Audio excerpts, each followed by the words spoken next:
You ever see somebody that squeezes toothpaste from the middle? Like, I am a person who squeezes toothpaste from the middle. what went wrong in your childhood to cause you to think that that's acceptable Now, behavior? to be clear, I squeeze it from the middle, and then when I'm running out, I will go from the end, but I just pick it up and squeeze. And I think that's chaos, and I don't understand why a person would do that. That's why we have separate toothpaste. But at the same time, it works. This is Brent Richardson, and welcome to the Business Minutia Podcast, where our focus is on the details of business that are often passed over by traditional classes and leadership training. We focus on the stories of real people who have tried, failed, and learned through their experiences and are willing to share their lessons with others.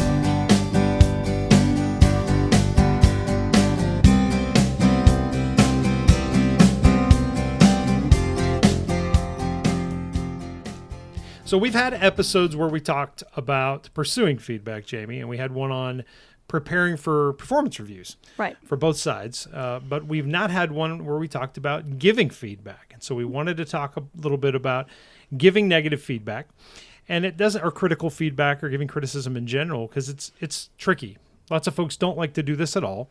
And I can remember the first time I had experience with this was in a type of interview called a confrontational interview. It's a specific style of interview. I hate this interview style. I can't stand it. It's designed to intentionally rattle the person. I know why. I'm sure there's people out there saying, oh, that's really valuable. You want to see what their reaction is. That's fine. You can enjoy that style. I hate it. I don't like it. And I dealt with this coming out of college where someone was... The short version of it was them saying essentially that they were really surprised at the alma mater, the school that I went to, my alma mater, that the type of talent that was being put out, how disappointed they were in my inability to answer some question. And it was like master's degree stuff that I'd never studied. They knew that. I knew that. It was intending to just rattle me. And I remember feeling flush in the face. You know, you had this combination of, I want to run and get out of here. I want to hit this guy in the face. You had this kind of fight or flight feeling. Well, and I could see a value to that for military or something like that, but I mean, for business, right, it doesn't align for me. For engineering, I don't know. But maybe you know what it told me was, if this is required for this job, I don't out. want it. That's right. And I didn't want any part of it. Right. So we wanted to give some pointers on giving negative feedback. It's super important. And this isn't just for managers, right? This could be for entrepreneurs, individual contributors. Everyone has to give negative feedback at some point. That's right. And folks are not very good at this. No. Yeah, you look on Facebook and pretty briefly you can tell the method that we're giving feedback is often quite harsh and quite challenging. So we want to cover a handful of points and ways that we view are really critical to giving feedback and how to go prepare for that. So let's get started.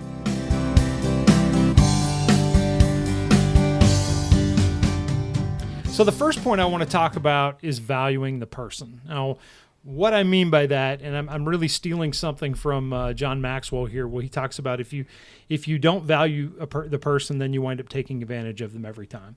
And that's been my experience. And another way to think about this is, if you don't understand and really value the person, how do you know that the feedback that you're giving is just because you don't like their style, or is it really critical feedback that has something to do with your business? Now, are you talking about valuing the person as a person or valuing the person for the job that they're doing? Both of those things I'm talking about, okay. Right? And what I'm trying to help you do is filter out things like, here's an example. You ever see somebody that squeezes toothpaste from the middle? Like, I am a person who squeezes toothpaste from the middle. What went wrong in your childhood to cause you to think that that's acceptable now, behavior? to be clear, I squeeze it from the middle, and then when I'm running out, I will go from the end, but I just pick it up and squeeze. And I think that's chaos, and I don't understand why a person would do that. That's why we have separate toothpaste. But at the same time, it works. It does. And you efficiently get all the toothpaste out, so I can't really have a gripe, right? So those are two different styles. Well, I just think you're crazy. I don't understand why a person does that. But I'm not going to give that kind of feedback in a workplace. It's just more like, right. So being able to filter through what somebody's style difference is from your style difference, because there's more than one way to get something done, right? And as long as they're getting it done, how it gets done isn't as important. And you know how many times I see leaders or people thinking, well, my way is the only way to get this done. Really? I think you're going to have a hard time being agile and leading all kinds of different people. And I think you want to have that capability. So the key to me there is figuring out the values of that particular person, right?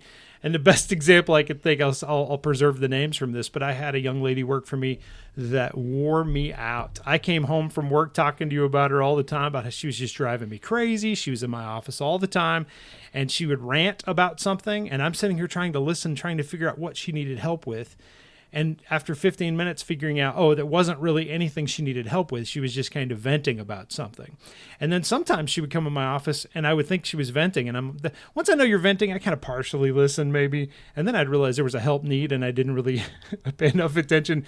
Eventually I worked well enough with her that we developed a good rapport that I could say, okay, if you'll tell me before you start that it's a vent session versus a help need, and then if you can capture that help need. But the way I had to got to where I could work with her is I started making a list of all the things I could tell she's going to be very valuable. Once she gets this certain things that she learns under her belt, she's going to be very valuable. Today, I would hire her in an instant. I would hire her immediately. She's so good.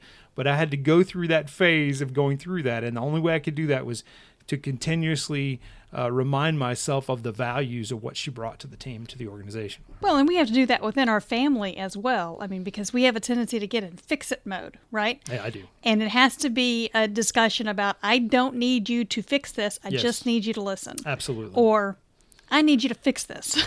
Yeah, and if you're clear with me, I can work on that. Right. Or I'd like to know sometimes, okay, we're just venting. Right. Got it. Okay. All right. And I tend to go straight to the fix-it thing. But that's just years of being married. I've had to learn the hard way about that too. Don't do that. No. That's often a bad idea.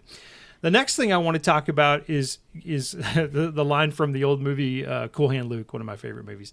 You got to get your mind right, boss. You got your mind right?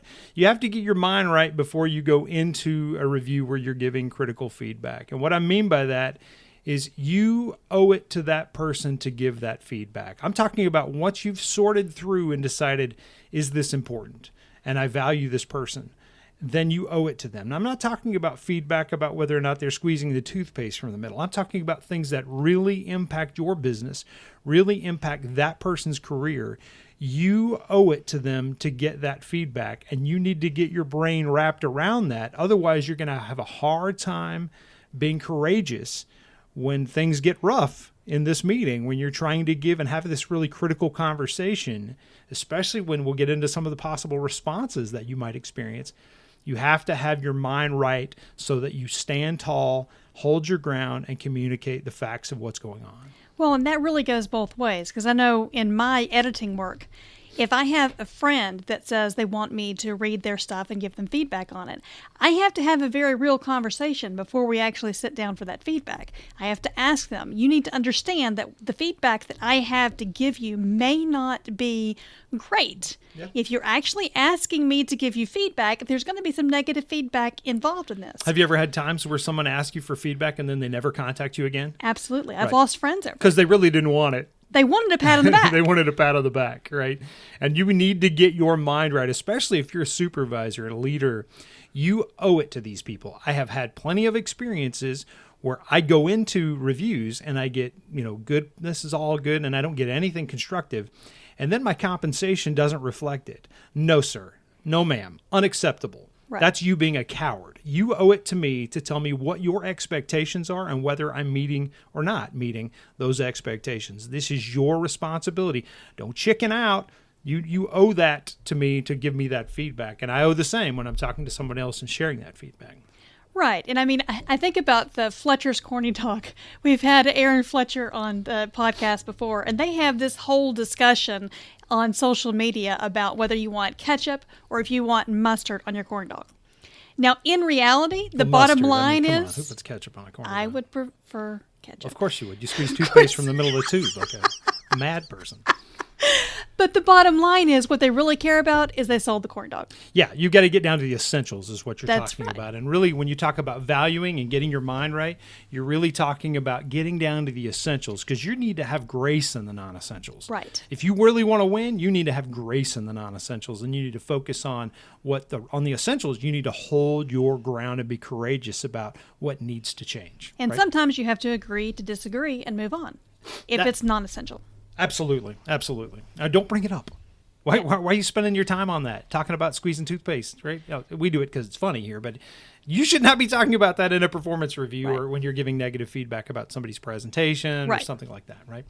And I've seen that. I've seen people give feedback about somebody's clothes when they're doing a presentation. Come on, man. I would have used blue on that instead of red. Focus on the content. Have a little grace and focus on the essentials, please. That transitions us well to the next point, which is, so you're giving this feedback. You need to focus on facts, data, and results. This will get you in more trouble than anything else. If you're being subjective about your feedback, stop. Plan this in advance. You better be gathering facts and data. And the more you do this, the better you get at it. Right? You start to identify those when you see something happen, we'll get to the timing of the feedback as well. But when you see it happen, you're starting to gather the data and gather the information because you need to come with factual stuff. And this really gets to something that I think is super important. So we'll spend a few minutes on. And if you're listening, pause what you're doing. This is important. Keep it on the what and stay off the who. I can't remember the guy that I was in a lecture one time and he talked about this and I was like, oh my gosh, that's such a great axiom. And I've used it all my career. Super important. Focus on what and less about who. As soon as you get on who type of conversation, conflict arises. Stay on what and you're in a good shape. You're going to be in a good space. Focus on what stuff and you're going to be okay. Focus on facts and the details of what are happening, as opposed to, well, Tommy did this. As soon as the who stuff comes in, it gets personal. People's defenses go up. But if you can focus on what happened, you're going to be in a much healthier space. So gather your data and your facts, and keep on what issues, and bring that information and rely on that, not subjective stuff. So how does this work? So with me and editing, there are two different major manual of styles, right? And for you in engineering, there are probably different protocols that are used within different groups within your company. So how do you keep it on the facts, data, and results when different people may have different opinions on which is the best set of data to use? But you still had an aligned upon result that was the goal of a project when it started. So there you just focus on results. It's the results. If there's specific how then that should be aligned in the plan. Gotcha. You should plan that in advance. If you gave somebody general feedback, hey, this needs to be done, it needs to look like this, it needs to be done at this time, and it's done that way, and you're coming in with, yeah, but I wanted it to be done like this. Whoa, that's on you. Yeah. Right? Careful. I've kind of built this in my brain, and I'd recommend others think the same way. After you've given, especially if you're a supervisor, but it could be anybody, after you've given feedback, imagine that person going straight out of your office and going to your boss's boss's boss because they played golf last week. Because this is real world what can happen. And then they go tell them about the feedback that you just gave. And if your feedback was, hey, this person said this thing, and I think maybe, whoa, okay, dangerous spot to be in.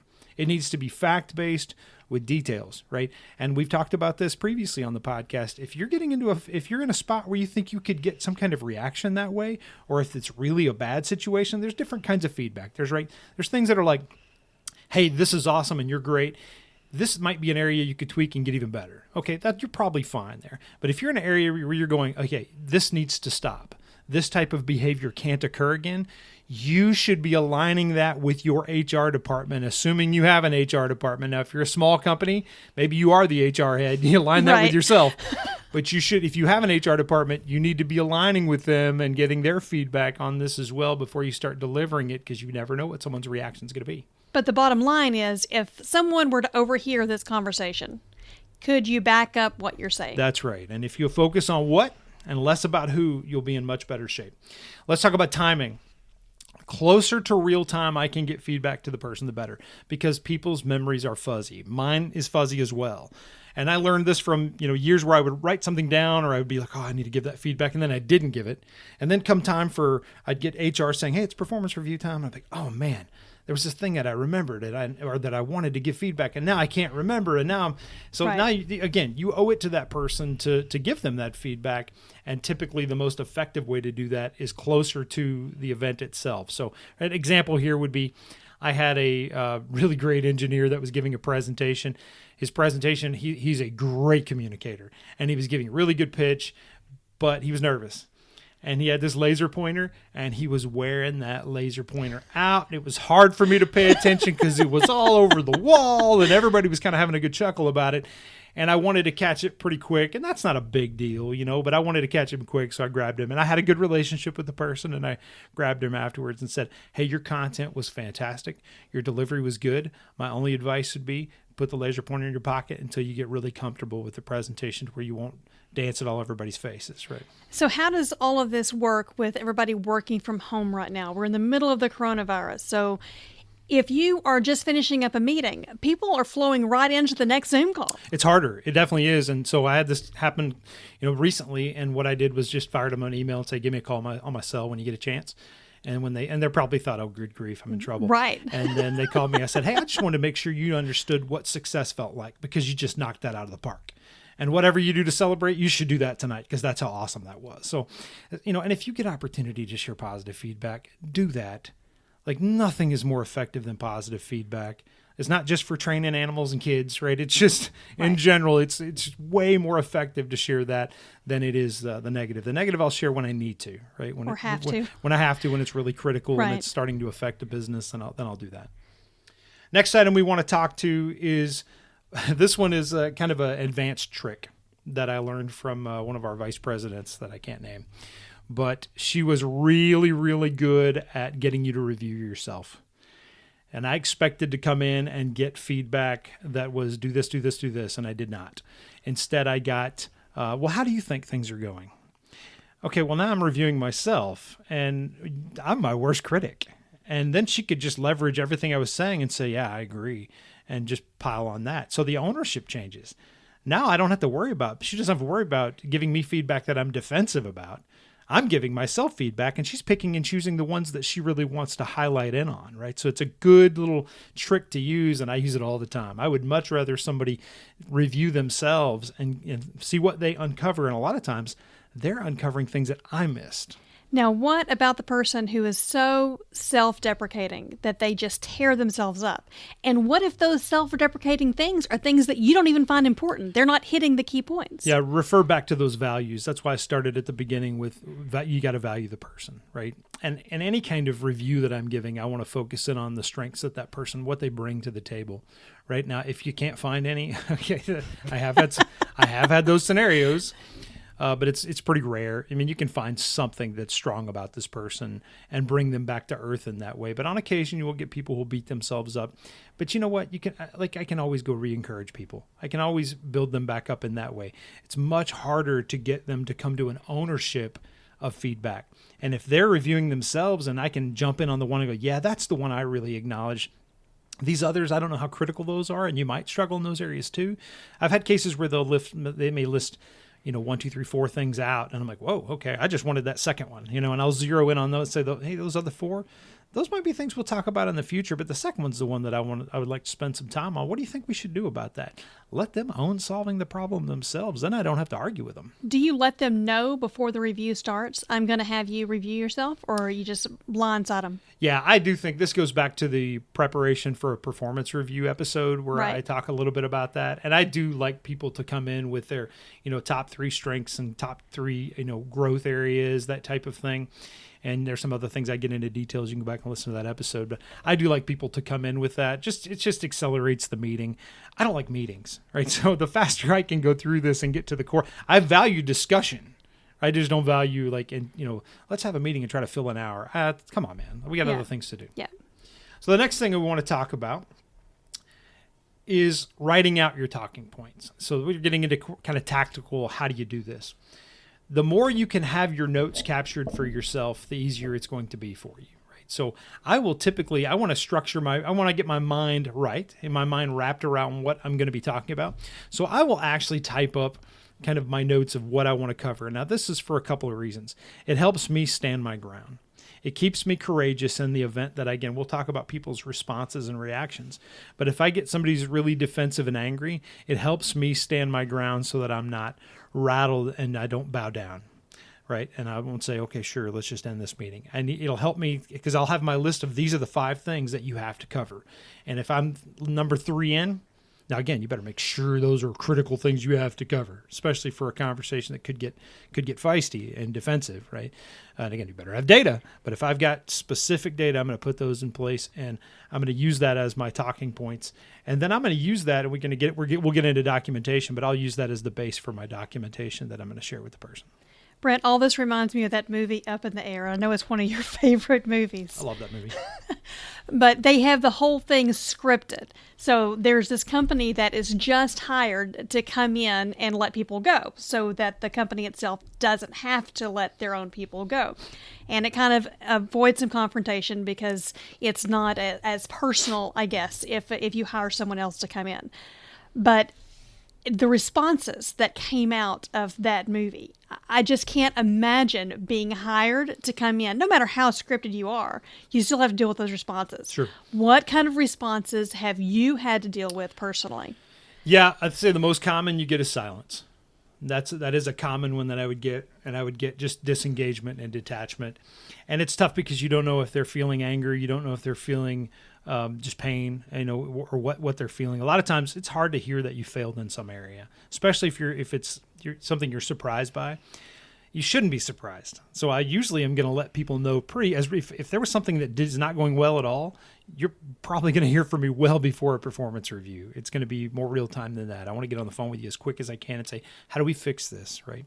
But on occasion I have had, especially early on when I wasn't as good at that part, and people, I would share feedback and they weren't expecting it, and I would get silence. And in those cases, sometimes the best thing to do is to cut the meeting short. And I would re-engage them. So what are you thinking? What are you feeling? Help me understand where your mind's at. And just to get them talking. And then I can, if they can talk a little bit, I can get a gauge for what where their head's at, what they're thinking, right, what's going through their mind, what kind of emotion are they feeling.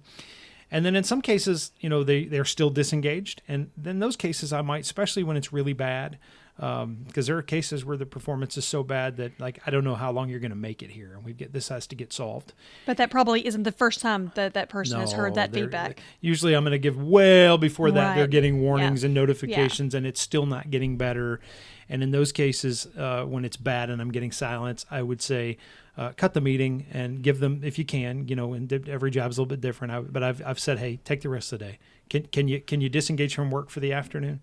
Is there what do you have that's critical that has to get done this afternoon? Take the afternoon. Go spend that time with your family. Go sit by the pool, sit by the campfire, whatever you do to reflect. Right. That next meeting is often extremely valuable because they're coming back and they've already processed, and they'll come back and say, I see exactly what your point is. I recognize it now.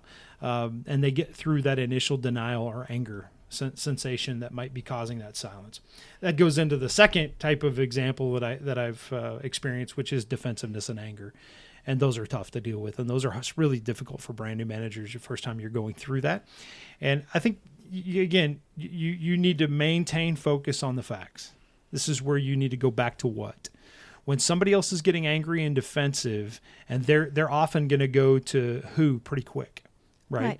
And then your job is to not.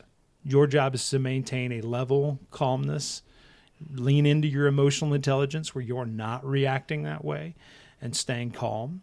There's no sense in no reaction or retaliation is going to make it any better. You need to just maintain calm. Go reflect back to the facts. I have had cases where I've had to go back and say, okay, help me understand. Let's re-baseline. Well, you and I agreed earlier on the fact that this project is late and it's your fault. And I wouldn't word it that way. I would go through the more detailed specifics. But I would lean back into those facts and data and come back to it. And then if you have any inclination that the person may react this way, because usually you'll know. Usually you'll know from your interactions with this person in the past. And again, this is more geared towards managers, but it really doesn't have to be. It could be anybody. But if you're a manager in a large company, you better be talking to your HR department before you have a meeting when you think there could be a reaction this way. If I knew that was the reaction that was going to happen, I would pull the HR manager into the meeting just to have a second set of eyes to make sure that everybody was covered and there was no he said, she said stuff. It was right there, real time. Now there is a third part. Is the third part the hardest? The third option? It is, yeah. And the third one is tears. Yeah. And I have experienced this as well, both from men and women. It's not a gender thing. I've had more tears from positive feedback than I have from negative. Usually, if I've had tears, it's somebody upset at somebody else, not at something I've said necessarily. But I have had people, they'll break down a little bit and apologizing to me for something that they did or something like that. And I'm like, okay, dude, all I need is your ownership of the problem and that you want to get better. And we're going to solve it. We're going to get through it. Now, I have seen you go through this. I have seen you go through phases where, and I have to do it on a smaller level just with the editing, but I have seen you have to sit down with people and let them go.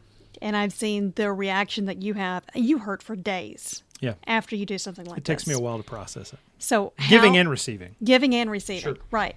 So how would you suggest that managers move on after this? Everybody's different. Everybody's going to have to come to grips with things in their own way, right? Yeah. So everybody has a way that they restore their soul, whatever that means for them, right? Maybe that's, for me, it's being in the woods. Maybe it's hiking. Maybe it's mountain biking, whatever it is. You have to do something there to just restore. And it's really self-reflection to going, okay, this was important. I had to do this. The person is, and that's why I love that movie, Up in the Air. His approach to Right. a really difficult, nasty job that had to be done. Right. But he did it with such grace and dignity, and compelling people for them to see the big picture of why some things need to happen that way sometimes, right? So you have to stop and have that time to self-reflect, and people to lean on and talk to, right? People who have nobody to talk to about it, oh, good grief, I don't know, that's rough, right? Well, and the keeping it on the what and not the who. So when you can look back on, I handled this with as much dignity as possible, and I did not degrade the person I was speaking to, that will help you sleep at night. Sure, absolutely. You want to give them as much dignity as possible, and that's one of the other benefits of focusing on facts and focusing on what. And, getting feedback it's a lot like going to the doctor and getting a shot. Right. Right. And I've used that analogy on the podcast before. It's a lot like getting a shot. It's going to make you better, but it stings. If you're continuously going in and getting shots and you're not getting better, you probably need to think about another doctor. Right. And finding a new solution. Right. But it is a little bit that way. So it's going to sting, and for it stings on both sides. Right. Most supervisors or most people don't like to give feedback. It's actually hard to get constructive feedback from people because they'd rather not give it. Now, I have met some people who seem to really like to tell me how much I suck. It's just like maybe their strength is giving feedback. I don't know. People who really enjoy doing that find themselves alone. That's not too many people want to be around them. Now, when I think about all of these different ways that people can handle the feedback, I immediately think of Charlie Brown. Yeah. Right? And all he's hearing it. Rah. So how do you make sure that the person actually heard what you were telling them? Yeah, and that's a great point. And I think here, having something in writing is critical. And I learned this, again, the hard way. Document. You need to document your conversations that you're having with people. And it's the other reason that I'll use an email as my talking points. Now, I won't have those talking points in front of the person, and unless I have, on occasion I might, but in general, I'd rather have that in front of me to where they can't see it. The reason for that is but it's the skeleton of what I'm going to document, right? Okay. But I'll have it pulled up for myself. If I don't have a problem with them seeing it, other than the fact that they'll get to the second bullet point and all they see is red. They're flush in the face and they realize they're getting, they're not listening to you anymore. Right. Right. Their brain shuts off. And so I want those as my talking points. Right. And it's also, if I'm trying to get them to the review themselves, I'm just giving them something to cheat off of. Right. So I don't want them to do. I want them to be authentic and think. Here's the cliff notes of what I want to hear. I want them to think. And I've had cases where I'm writing notes down, and as they're reviewing themselves and giving feedback, I'm like, oh, they're right. I'm wrong. And I've tweaked mine. And I'll even tell them, you know what I noted was this, but you're right. You actually got to the root of it, and I was just kind of touching a symptom, and I would modify mine. So that's not an email I would send to them in advance necessarily. I'm drafting this up, and I'm having it, and then I'm real time having the conversation. I'm modifying it, and then the email winds up looking something like, "Hey, just summarizing the conversation that we had, blah blah blah," and then have the notes and what actions, make those things clear. So you actually send them the email after the conversation. Yeah. And now, have you ever had someone come back and be like, I didn't hear that? Yeah, this gets into your Charlie Brown thing. Sometimes you're giving somebody feedback by the second time or the first time, once they're hearing that negative feedback, their brain shuts off, right. And all the rest of what they hear is wah, wah, wah, wah, wah, wah, and they didn't hear anything else. And I've had them sit and agree with me. Yes, yeah, I agree. Then I send the email and they say, hey, I don't agree with this at all. Like, we just sat together and you agreed with me. Something about something in writing versus something verbal, like the two together are quite powerful, but sometimes just one alone is not enough, right? So having that in writing in addition, and it also covers you, right? So you never know, somebody coming out and saying, I've had this as well. Brent said blah, blah, blah, blah, blah, blah, blah. I never said that. So it's good to have something in writing that captures this was our conversation. Now, do you expect a return email that says, I got this or anything like that? No, I want a follow-up meeting. Yeah. Depending on how the review goes. Right. If the review goes where the person comes in and goes, yeah, you're right, and I want to get better here, and and those are fine. I don't need follow up on that. But on occasion, you're going to get cases where the person's defensive and they don't agree, and they are feisty, and they may leave upset. I definitely want a follow up meeting there to make sure that, give them a chance to process and come back. Now, I have had cases where people process and they're still belligerent and they reject. Well, now we're going down a path. Is this the right place for you to be? Right. Yeah, we might need to find a new home for you. And then the last thing that I would want to capture, which is really celebration. You need to celebrate with people. When you're going through this process with someone, you will develop an incredible followership. People who I've gotten constructive feedback from, and I've processed it myself, and I've listened to it, and I've gotten stronger and better. I have like a kindred bond with this person now, because it's almost like you hear people talk about, I'd follow this person into the flames. You feel like this person has your best interest at heart. Well, they've invested in you. And it's your job to develop these folks. It's your task if you're a manager, right? And if you're giving, this also works if you're giving constructive feedback to somebody else. If your friend asks you for feedback on a presentation that they're giving, and you do give them constructive feedback, and then you see them observe and do it differently, you should be celebrating with that person, right? So you need to look for those opportunities to celebrate and do that in an appropriate way, right? So if it's, some people don't like to be called out in front of people, and some people love that. Right. So you got to figure out what makes sense for that person. And is this different when you're working from home? Yeah, it's similar to what we were talking about earlier. You're going to need to do this over the phone. In some cases, make it special. When you're talking about celebrating and giving positive feedback, you need to be authentic. And if you're not being authentic with that, then don't do it. You need to find ways to make it authentic if you can. But if you're regularly having Zoom calls or whatever your video call is, if you're regularly having a video call but you don't use the video, and you will have and it's an opportunity to celebrate, request them to turn a video on. They're going to be like, why? Turn the video on, and then you can look them in the eye and say, hey, I'm crazy excited about how you did that. That was so good. And we talked about this, and to see you, I'm super proud. It was just awesome to observe the conversation that we've had in the past, and then to see you come through and the way that presentation went, or you guys delivering on time. I'm just crazy proud and excited, and celebrate with them.